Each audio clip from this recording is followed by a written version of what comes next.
If you're cruising down Interstate 12 eastbound and you take the first exit past the Louisiana line, you'll find yourself in Bay St. Louis, Mississippi.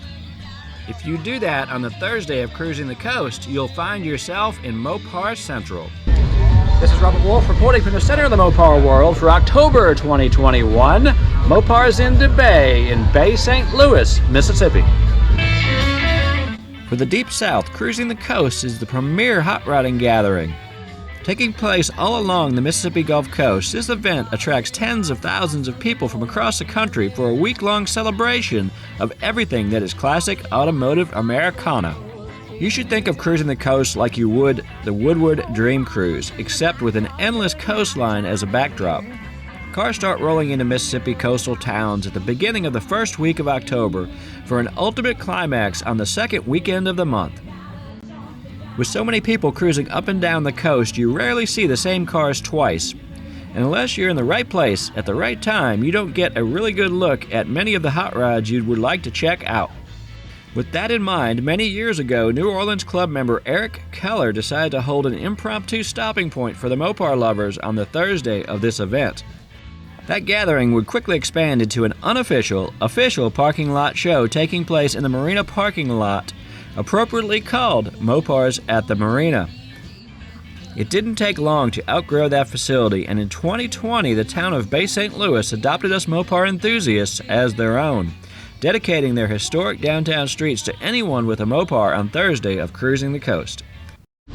So I'm here with Eric Keller. He's the mad genius behind this show, and he has really done a good job in the last, how many years has this whole thing been going on, Eric? This is our 14th year that we've been doing this. Now you started with Mopars in the Marina, right. And that was just, you just kind of crashed the party, correct? Right. Yeah, we're very unofficial. So we just pulled up in a parking lot that time, and you acted like that it was where it's supposed to be, and 100 people showed up. The very first time, we really didn't expect to do very well. We actually just walked around and passed out flyers for the couple of days before we had the event.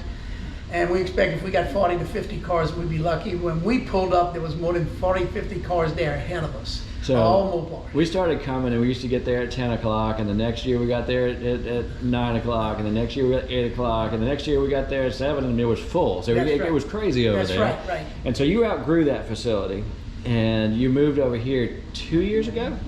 This is our second year here. Okay, second year here. And last year there's a hurricane coming in, so you really didn't get a feel for what this was going to look like. It was still good. I mean, 100 and something here last year. What did you have here last year? We had right at 200. Right at 200. Now, I believe you blew that out of the water this year. Is that correct? Yeah, the one count we managed to get earlier in the day was 325 cars parked at one time. Yeah. And so we probably were close to 400 cars during the day. And the way it is, they come and go all day, so it's hard to get an account. Yeah. But I can tell you that it was full out there. It was full out there. Yeah, we did fill up the depot and I started using a lot across the street. Right. So this facility here works very well for what you do. You're kind of in a semi-partnership with them. What is this building? This is the Alice Mosley Museum. It's also a Mardi Gras museum. Alice Mosley was a folk artist here on the coast. Was she from this actual town? Yeah, she's from the coast. You spent some of her time in Bay St. Louis. And you can come to this museum when you come to town and see her work. Is that correct? Yes, she has a lot of her stuff on display. And they also have a Mardi Gras display on the first floor. Now this is the original train station from this town, though. Right. This was a train depot, a passenger train depot, and is due to become a passenger train depot again within the next year or so. Is it really? Amtrak's going to come here? Amtrak's going to go run New Orleans to Bay St. Louis to Mobile. Oh, that's awesome. So the money's been delegated. It's supposed to start. That's awesome. And I understand from the guys here that they're getting ready to get an infusion of money to expand the bathrooms and the whole facility around here, correct? Yes, we're going to have 3 pavilions to put bands on, so we can go right from one pavilion to the other, put music on all 3 ends. Right. Outside the top-notch modern bathroom facility and several other things, new electrical, so we can do about anything we want. So I'm thinking this is going to be the home for a while. Yes, we plan to make it this home for our Bay St. Louis, and the officials in Bay St. Louis have welcomed us with open arms.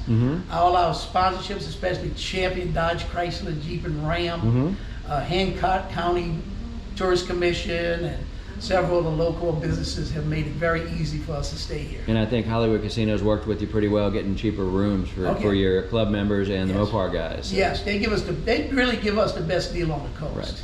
So if you want to come to this next year, it's a Thursday during the Cruisin' the Coast, and you need to get your hotel rooms a long time in advance. And where would they find out the details on this, Eric? We run a Facebook group called Mopars on the Coast. Mopars on the Coast Facebook group is the best place to find the information. Okay. Just go look for it, and I'll get you approved in when you sign up. So this show is called Mopars on the Bay. So does that come from the accent, the local accent, or does that come from their accent or your accent? Yeah, no, it comes from their accent. They actually have the Bay, which is Bay St. Louis, the Pass, which is Pass Christian. Okay. And what is this? There's another one. It's the Pass, the Bay, and the beach.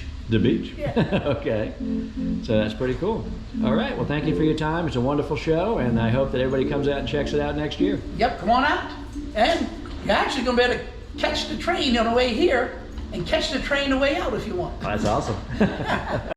Mopars in the Bay is not a car show, but rather a cruise-in. Think of it like a Cars and Coffee, but for Mopars only. Cars cruise in and out at no particular intervals for most of the morning, and there's no judged portion of this event. There are no formal parking areas per style of a car. The only rule that exists is each vehicle must be a Mopar-powered piece. It's about as casual as you can get. This 1946 Chrysler-powered Garwood boat is a great example of the diversity of stuff you can find at this show. As far as modern motivated cars, my favorite was this Gen 3 Hemi-powered 1939 Plymouth. This well-used 69 Charger 500 Survivor was my favorite unrestored car there. When it came to best of show, my pick was this totally trick, fresh out of the shop, Street Strip Duster. For in-depth features on these and many of the cars from this show, make sure you have a subscription to the only Mopar magazine that matters, Mopar Collector's Guide.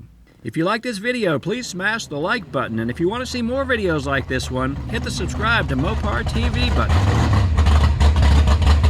That's a wrap for Mopars in the Bay. Until next month, I'll see you on the pages of Mopar Collector's Guide magazine.